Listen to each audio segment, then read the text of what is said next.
Hello Rohan, welcome to Capitudes capital of learning. मित्रांनो, तुम्हाला सर्वांचं स्वागत आहे आमच्या कॅपिट्यूडच्या ऑफिशियल यूट्यूब चॅनलवरती. आज आपण आपल्या येणाऱ्या महाजनकोच्या सिक्युरिटी कॅडरच्या ज्या पोस्टच्या एक्झामिनेशन्स आहेत येत्या काही दिवसांमध्ये, त्यासाठी महत्त्वाचे 20 असे कम्प्युटर अवेअरनेसचे प्रश्न पाहणार आहोत जे तुम्हाला परीक्षेसाठी करावायचे आहेत.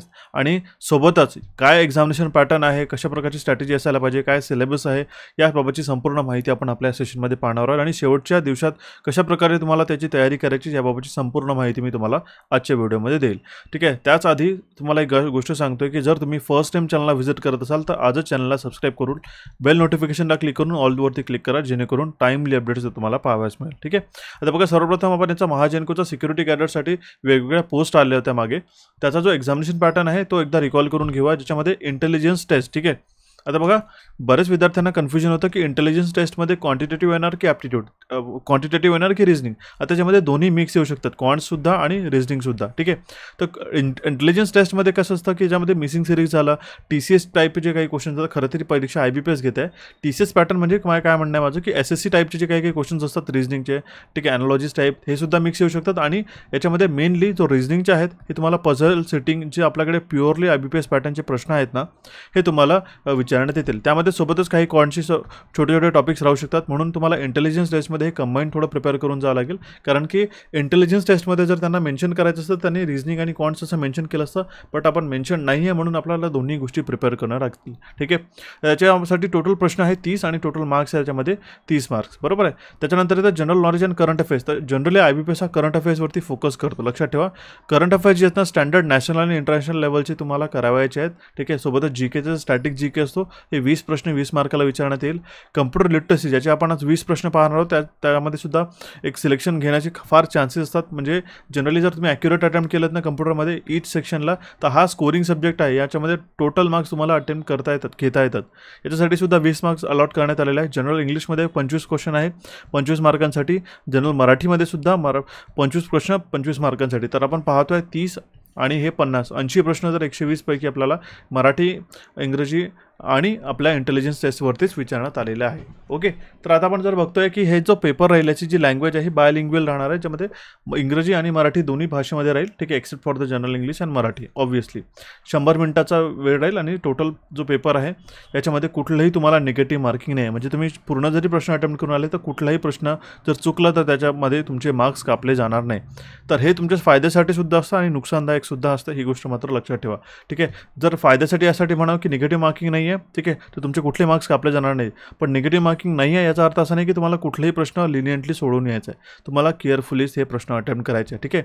तर आपण आज आपल्या सेशनमध्ये, ठीक आहे, हे तुम्हाला सांगतोय. सोबतच मी तुम्हाला मीनवाईल प्रिपरेशन स्ट्रॅटेजी सांगेल की कुठले टॉपिक्स तुम्हाला मेनली प्रिपेअर करायचे आहेत. ठीक आहे. सर्वप्रथम झाला आहे इंटेलिजन्स टेस्ट, हा करून जा. ठीक आहे. मराठीमध्ये जे आहे IBPS बेस्डचे जे सेशन्स असतात ना, हे तुम्हाला करून जायचे आहेत. आणि इंग्लिशमध्ये जे एरर बेस्ड क्वेश्चन्स असतात ना, हे तुम्हाला मेनली पाहावयास मिळतात. GKमध्ये आणि करंट अफेअर्समध्ये आपल्याकडे मंथली करंट अफेअर्स कॅपिट्यूड्सला अवेलेबल आहे. आतापर्यंतचे आपण मेपर्यंत आपण फुल लेंथ म्हणजे फुल मंथली करंट अफेअर्स तुम्हाला दिलेले आहे. ठीक आहे. तुमच्याकडे अजूनही वेळ आहे. तर जॅनपासून ते मेपर्यंत म्हणजे जानेवारी, फरवरी, मार्च, एप्रिल, मे हे 5ही महिन्यांचे करंट अफेअर्स तुम्ही करून चालाल. जूनचा जसा आला तसं जूनचा सुद्धा तुम्हाला करून जायचं आहे. ठीक आहे. तर हे करंट अफेअर्स तुम्हाला याच्यामधून प्रिपेअर होईल. ठीक आहे. कम्प्युटर अवेअरनेसचे आज महत्त्वाचे प्रश्न सांगतोय, पण सोबतच आपल्याकडे बरेच सगळे प्लेलिस्ट अवेलेबल आहे, ते सुद्धा तुम्ही पाहू शकता. ठीक आहे.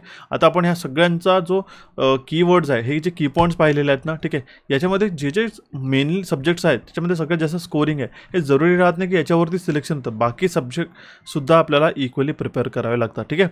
तर आलं लक्षात. तर आपण सर्वप्रथम आपल्या कम्प्युटर अवेअरनेसचे प्रश्न पाहूया. ठीक आहे. कुठल्या टाईपचे प्रश्न विचारले जाईल याच्यामध्ये तुम्हाला एक आयडिया येऊन जाईल. ठीक आहे. ज्या विद्यार्थ्यांना याचा क्रॅश कोर्स हवा असेल, mock test plus crash course, तर तुम्ही याला कॅपिट्यूडच्या ॲप्लिकेशनला जाऊन तुम्ही याला एनरोल करू शकता. ठीक आहे. याबाबत आपण सविस्तर चर्चा करूच, पण सर्वप्रथम आपल्याला कम्प्युटर अवेअरनेसचे प्रश्न पाहावे लागतात. ठीक आहे.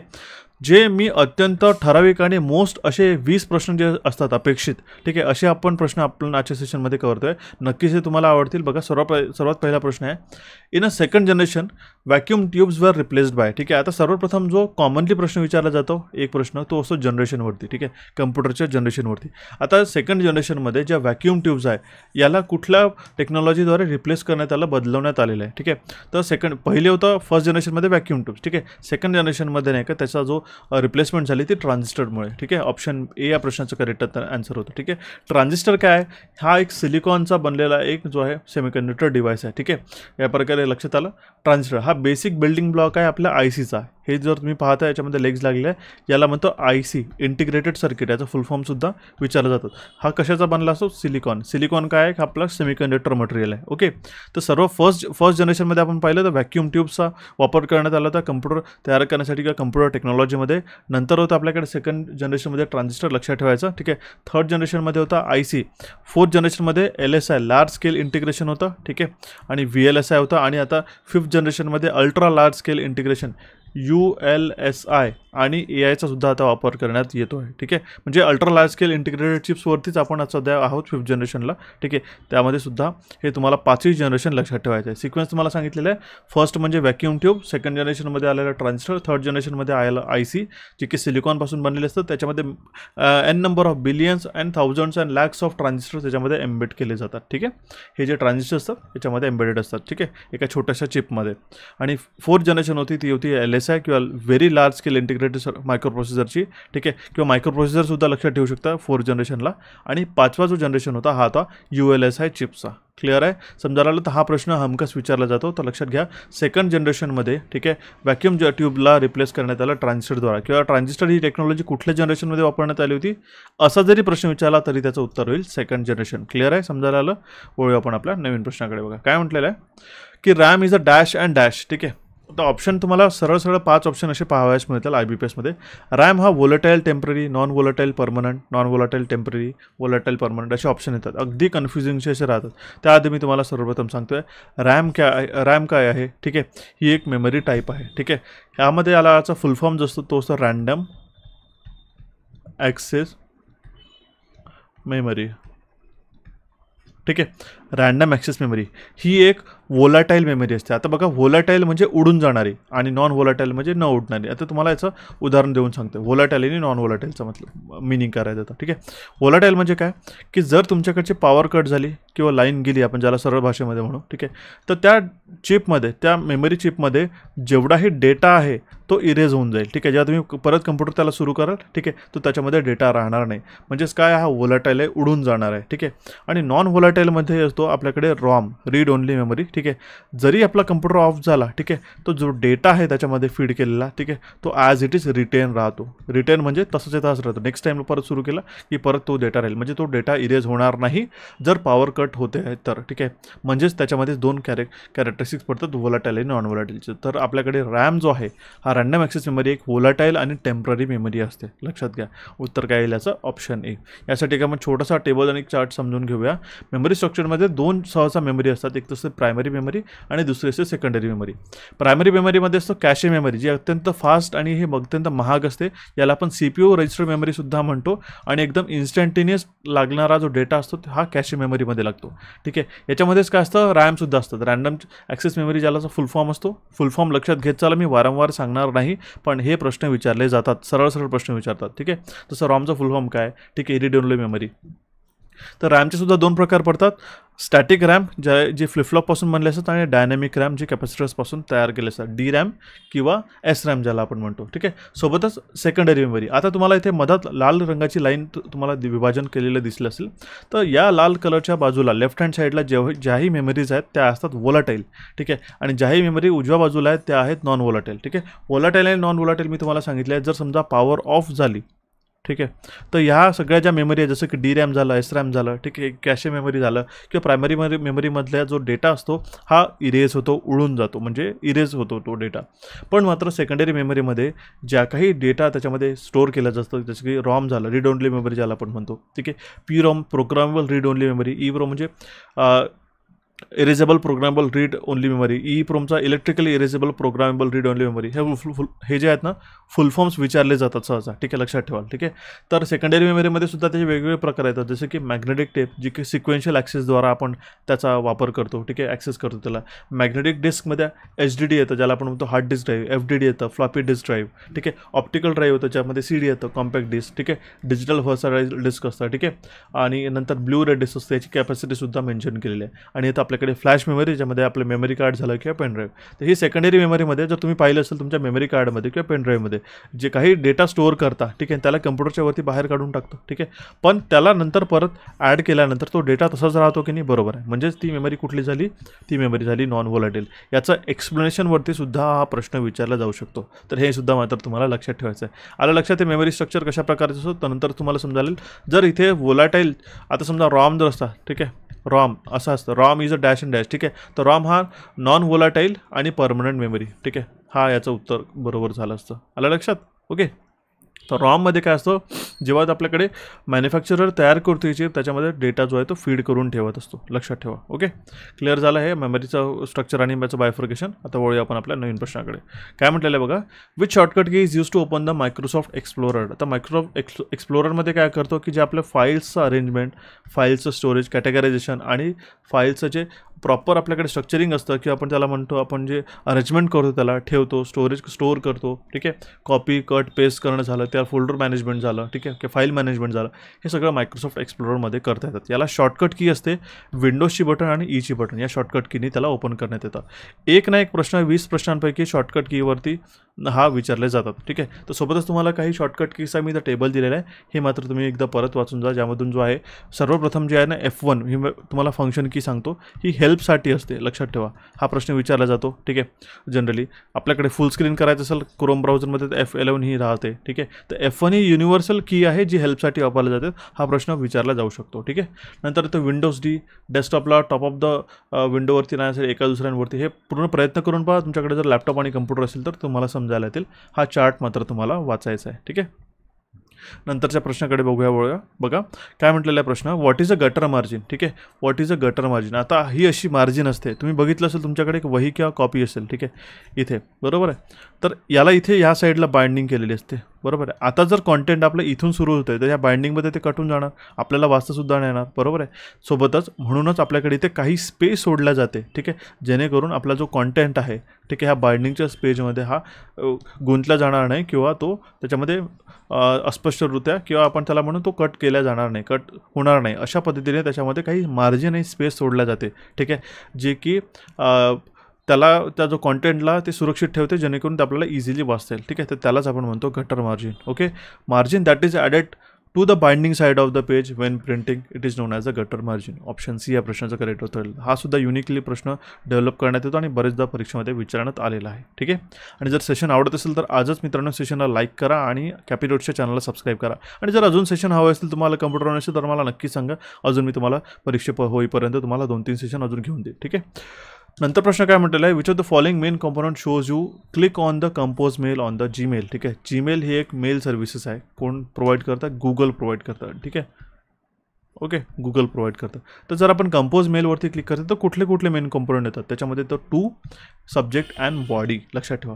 टू म्हणजे काय असं, इथे काय आपण ॲड करतो, रिसिपियंटचा ईमेल ॲड्रेस, ठीक आहे. ज्याला ईमेल पाठवायचा आहे त्याला आपण ईमेल ॲड्रेसमध्ये मेन्शन करतो. सब्जेक्ट म्हणजे या ईमेलचा एक थोडक्यात सब्जेक्ट 1 ते 2 लाईनमध्ये, आणि इथेच ते बॉडी, या बॉडीमध्ये आपण आपला ईमेल टाईप करतो, बरोबर आहे. याच्यामध्ये अटॅचमेंटसुद्धा असतात, काही फाईल्स आपल्याला एम्बेड करायचे असेल तर, ठीक आहे, बोल्ड करायचं, इटॅलिक करायचं आहे, सगळं दिसेल. त्याच्यामध्येच सोबतच इथे तुम्हाला CC आणि BCC हे 2 महत्त्वाचे कॅरेक्टर्स दिसतील, ठीक आहे, फंक्शन दिसतील.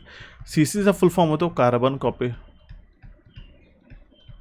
ठीक आहे, आणि BCCचा फुल फॉर्म होतो ब्लाइंड कार्बन कॉपी, ठीक आहे.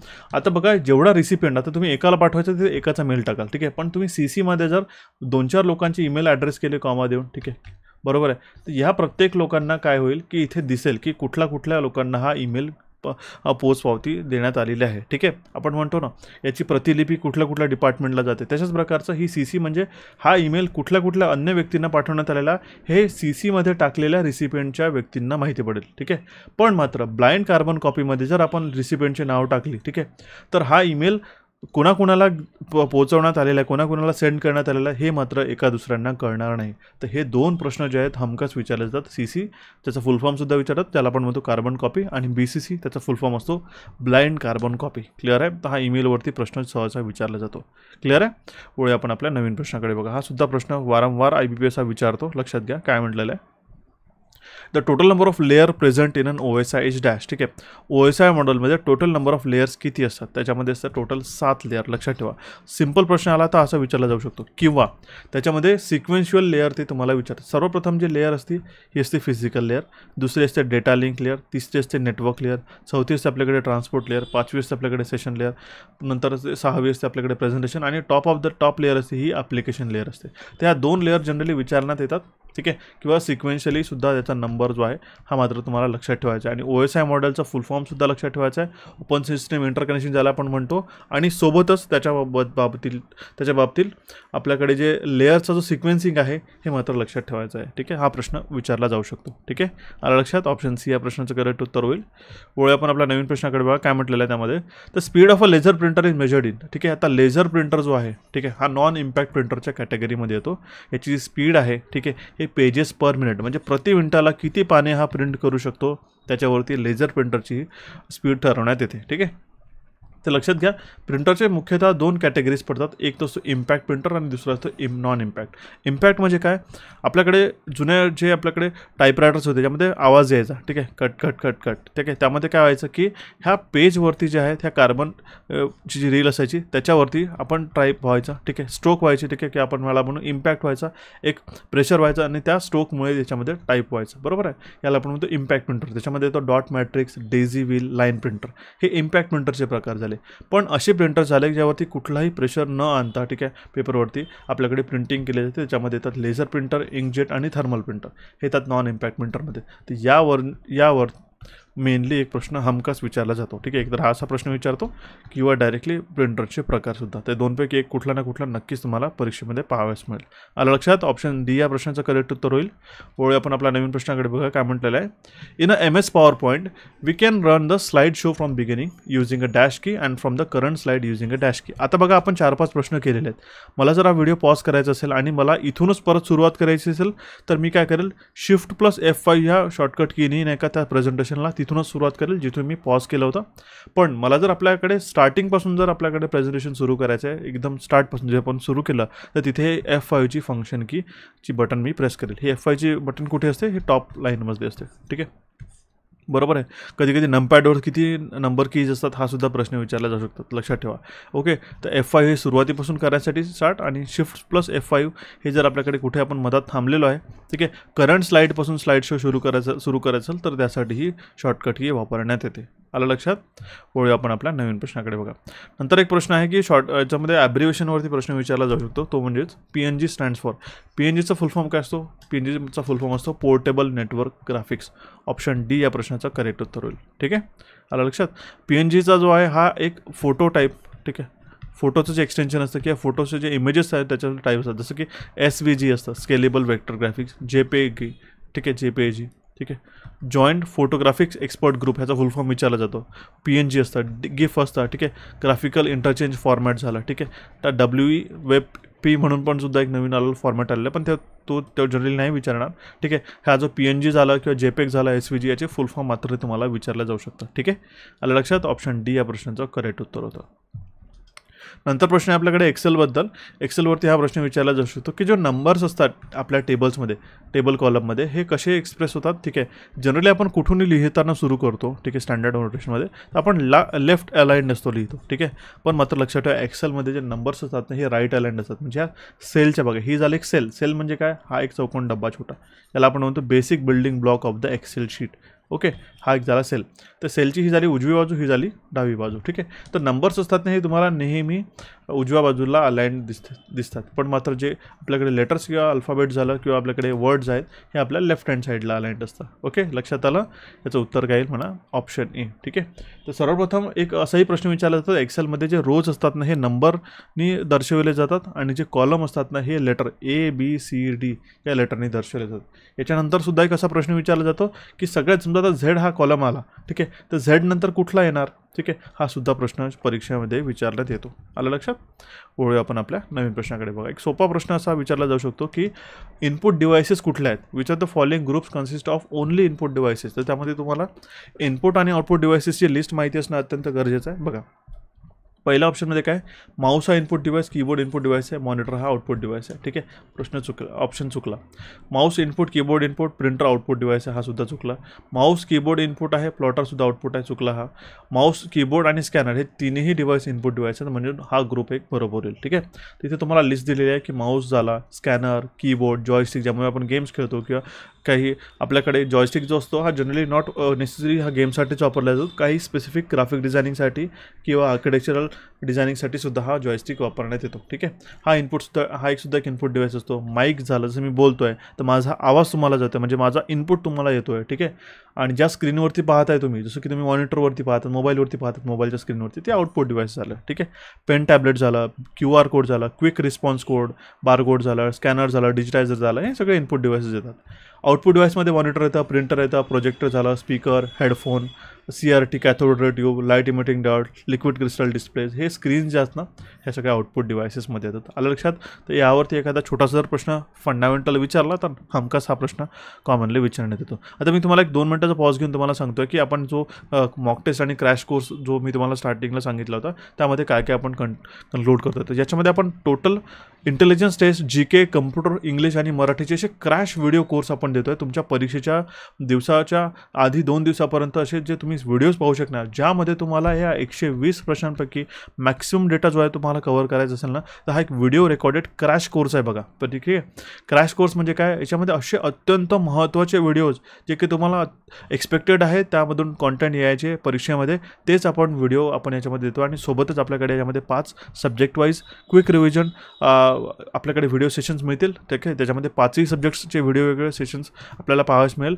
एक्झाम स्पेशल इम्पॉर्टंट टेबल्स राहतील, चार्ट्स राहतील. ठीक आहे, जेणेकरून आपण त्या चार्ट्सला रिमाइंड करून परीक्षेमध्ये आपण रिटेन करून जे आहेत ते परीक्षेमध्ये आन्सर सॉल्व्ह करू शकू. ठीक आहे, ईबुकसुद्धा राहतील ॲप्लिकेशनला. आणि 5 याच्यामध्ये महत्त्वाची गोष्ट म्हणजे फुल लेंथ टेस्ट देतो आहे, ज्या प्रकारे आपल्याकडे परीक्षा होते या 120 क्वेश्चनची पूर्ण ॲज इट इज, ज्याची तुम्हाला परीक्षेसाठी अत्यंत महत्त्वपूर्ण राहतील. ठीक आहे, म्हणजेच टोटल आपल्याकडे 600+ क्वेश्चन जे आहेत ना हे प्रॅक्टिससाठी राहतील. ठीक आहे, तर हा एक कॉम्बो कोर्स आपण तुमच्यासाठी घेऊन आलेलो, ज्या विद्यार्थ्यांना ह्या परीक्षेसाठी तयारी करायची आणि त्यांना माहिती आहे की आमच्याकडे 10 दिवस असो की 15 दिवस असो आम्हाला ही परीक्षा काढायचीच आहे, त्या विद्यार्थ्यांनी ही मात्र नक्कीच जॉईन करा. Mock test plus crash course आहे, कॅपिट्यूडच्या ॲप्लिकेशनला अवेलेबल आहे. ॲप्लिकेशन डाउनलोड करा, लेटेस्ट पेड कोर्समध्ये जा. ठीक आहे, त्यामध्ये तुम्हाला हा महाराष्ट्र कोर्सेसच्या कॅटेगरीमध्ये हा कोर्स तुम्हाला पाहावयास मिळेल. काही अडचण असल्यास तुम्ही या नंबरला व्हॉट्सअप करून सुद्धा विचारू शकता. ठीक आहे, आता आपण कंटिन्यू करूया आपण आपल्या प्रश्नाकडे. नेक्स्ट प्रश्न आहे आपल्याकडे की आपल्या याच्यामध्ये 5 ऑप्शनपैकी कुठलं एक एक्झाम्पल आहे बायनरी नंबर्स. आता बघा, बायनरी नंबर्समध्ये फक्त 2च डिजिट येतात, एक तो 0 आणि नंतर येतो 1. ठीक आहे, तर 6AH हा कॅन्सल होऊन जाईल, 1010 1001001 हा करेक्ट आन्सर होईल, ऑप्शन बी. ठीक आहे, आता बघा, बायनरीमध्ये जनरली बेस जो आहे त्याचा असतो 2, डेसिमलचा बेस असतो 10, ऑक्टलचा असतो 8 आणि हेक्साडेसिमलचा असतो 16. ठीक आहे, त्याच्यामध्ये तेवढेच डिजिट असतात जेवढा त्याचा बेस आहे. ठीक आहे, बायनरीमध्ये 0-1 झालं, डेसिमलमध्ये 10 नंबर आहेत, याचा अर्थ नाही की 1 ते 10 राहतील, तेच काउंट होतात 0 ते 9 पर्यंत. आलं लक्षात. नंतर येतो ऑक्टल. ऑक्टलचा सुद्धा बेस 8 असतो, नंबर किती असतात 0 ते 7 पर्यंत.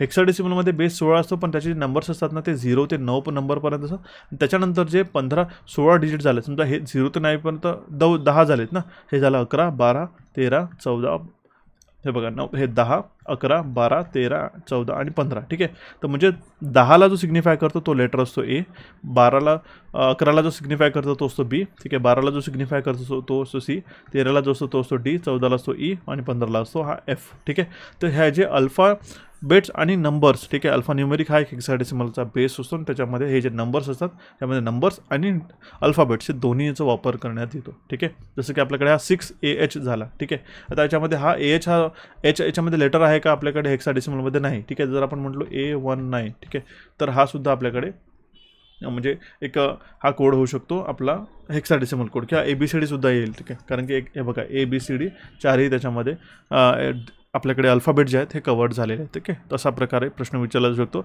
किंवा डायरेक्टली कन्व्हर्जनचा सुद्धा प्रश्न विचारला जातो, नंबर डेसिमल टू बायनरी किंवा बायनरी टू डेसिमल किंवा any base to any base. आला लक्षात. तर हा प्रश्न लक्षात ठेवा, करून जायचं तुम्हाला. ठीक आहे, नंतर येतो प्रश्न हा IBPS वारंवार तुमच्या परीक्षेमध्ये विचारतो बघा, की शॉर्टकट की काय आहे, की सबस्क्रिप्ट आपण लिहायचं आपल्याला. सबस्क्रिप्ट आणि सुपरस्क्रिप्ट हे तुम्हाला कॉन्सेप्ट माहिती असेल, ठीक आहे. जसं आपण लिहितो फॉर्म्युला H2O, ठीक आहे.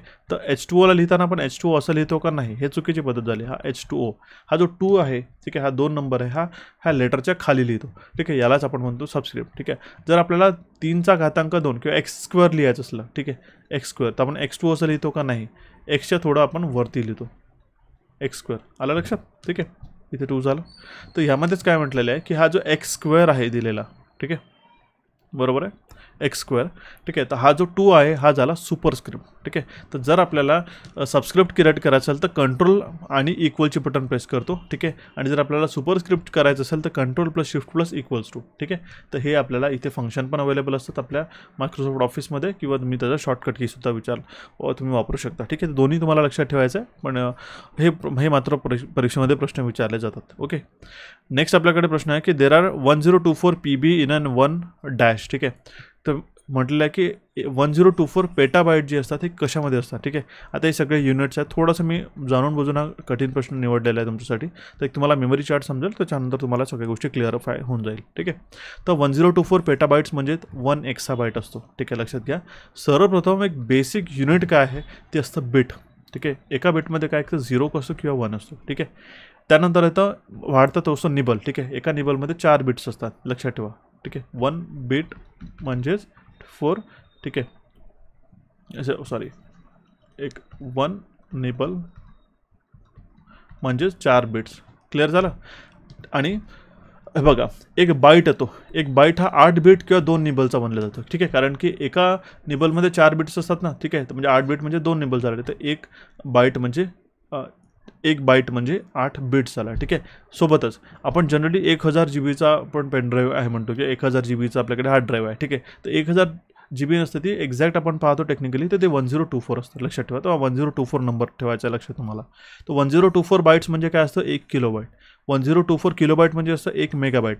1024 मेगाबाईट म्हणजे 1 गिगाबाईट. तर एका गिगाबाईटमध्ये किती MBज राहील, 1024 मेगाबाईट्स, ठीक आहे. तर सेम आपल्याकडे 1024 गिगाबाईट्समध्ये किती TB राहील, म्हणजे 1 टेराबाईट म्हणजेच किती, 1024 गिगाबाईट. सोबतच काय होईल की 1024 TB म्हणजेच 1 पेटाबाईट होईल, ठीक आहे.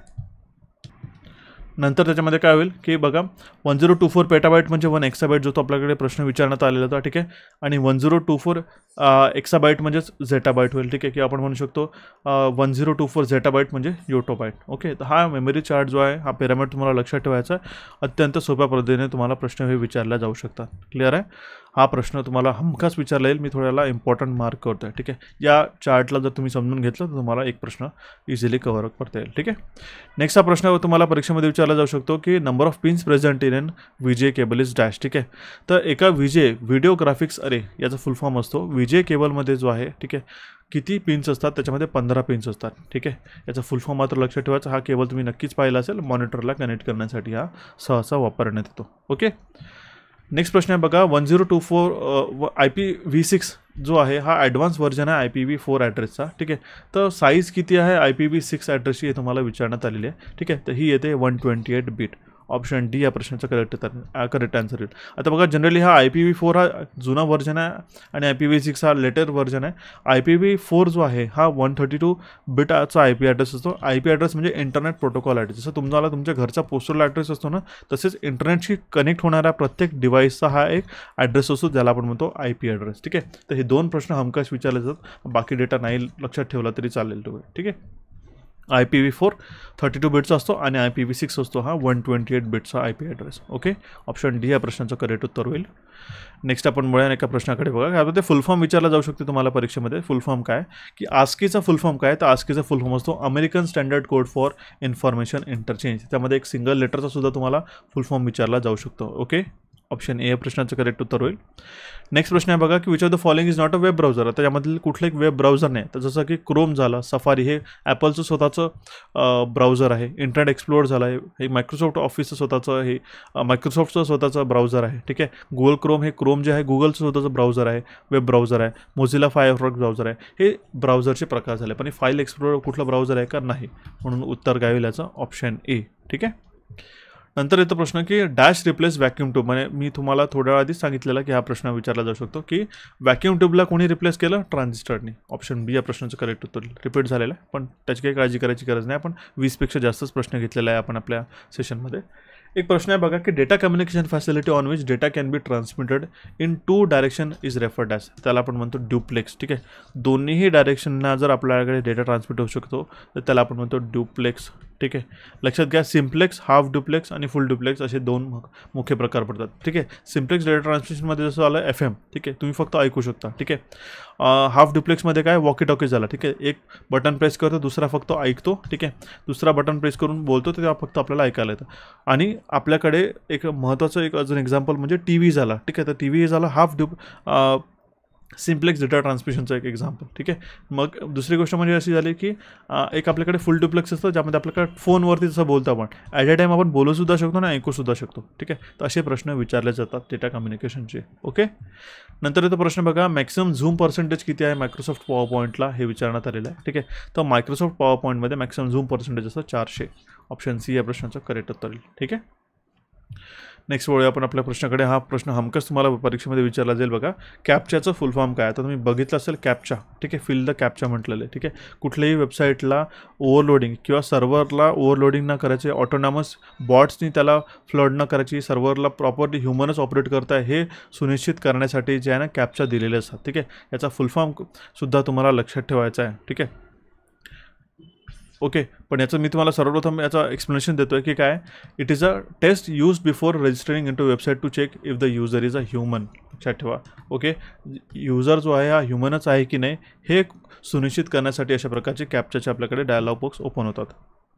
तर बघा याचा फुल फॉर्म तुम्हाला लक्षात ठेवायचा तो असतो completely automated public Turing test to tell computers and humans apart. ठीक आहे, completely automated public Turing test to tell computers and human apart. ठीक आहे, हा एक फुल फॉर्म जनरली परीक्षेमध्ये विचारण्यात येतो. लक्षात ठेवा. ऑप्शन ए या प्रश्नाचं करेक्ट उत्तर येईल. आणि मेनली बरेचदा हा फुल फॉर्म जो आहे तो लक्षात राहत नाही, म्हणून तुम्ही एकदा त्याला रीड करून जा. ठीक आहे, वळूया आपण आपल्या नवीन प्रश्नाकडे बघा. काय म्हटलेलं आहे की visited link in HTML is dash. ठीक आहे, जी लिंक आपण व्हिजिट करतो वेबसाईटची लिंक ती कुठल्या कलरमध्ये होते? ती अंडरलाईन आणि पर्पल कलरची होऊन जाते. तुम्ही बघितलं असेल जी व्हिजिट तुम्ही पाहून आले असतात. ठीक आहे, याची पर्पल कलरची होऊन जाते आणि अंडरलाईन होऊन जाते. जी फ्रेश लिंक असतात ती ब्ल्यू कलरची असते. ओके, नंतर येतो बघा प्रश्न आपल्याकडे एक महत्त्वाचा प्रश्न. Which of the following is not a modifier की. ठीक आहे, खालीलपैकी कुठली एक मॉडिफायर की नाही आहे ती म्हणजे कॅप्स लॉक. आता बघा ज्या बटन्स असतात आपल्याकडे कीबोर्डचे त्याचेसुद्धा प्रकार असतात. ती असतं फंक्शन की, 12 फंक्शन की असतात F1 to F12. ठीक आहे, त्यामधले जी F1 आहे ही सहसा हेल्पसाठी वापरली जाते युनिव्हर्सली.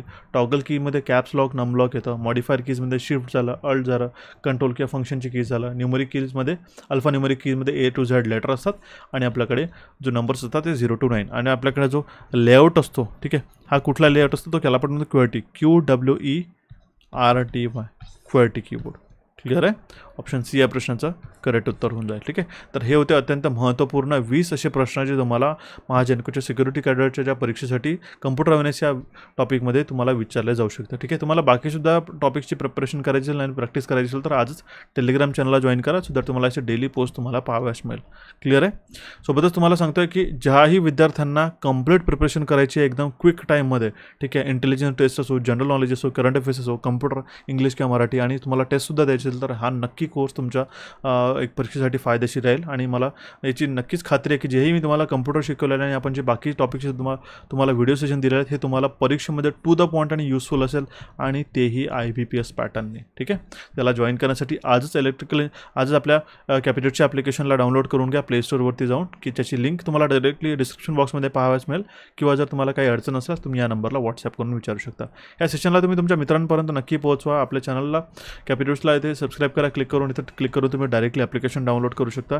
टेलिग्राम चॅनलशी कनेक्टेड राहा सो दॅट तुम्हाला टाईमली अपडेट्स तुम्हाला पाहाव्यास मिळतील. आणि कम्प्युटरची आधीची सेशन पाहण्यासाठी तुम्ही इथे क्लिक करून तुम्ही त्याला पाहू शकता. सो मित्रांनो भेटू आपण आपल्या नवीन सेशनमध्ये आणि हा व्हिडिओ आवडल्यास मला नक्की कमेंट बॉक्समध्ये तुमच्या प्रतिक्रिया द्या.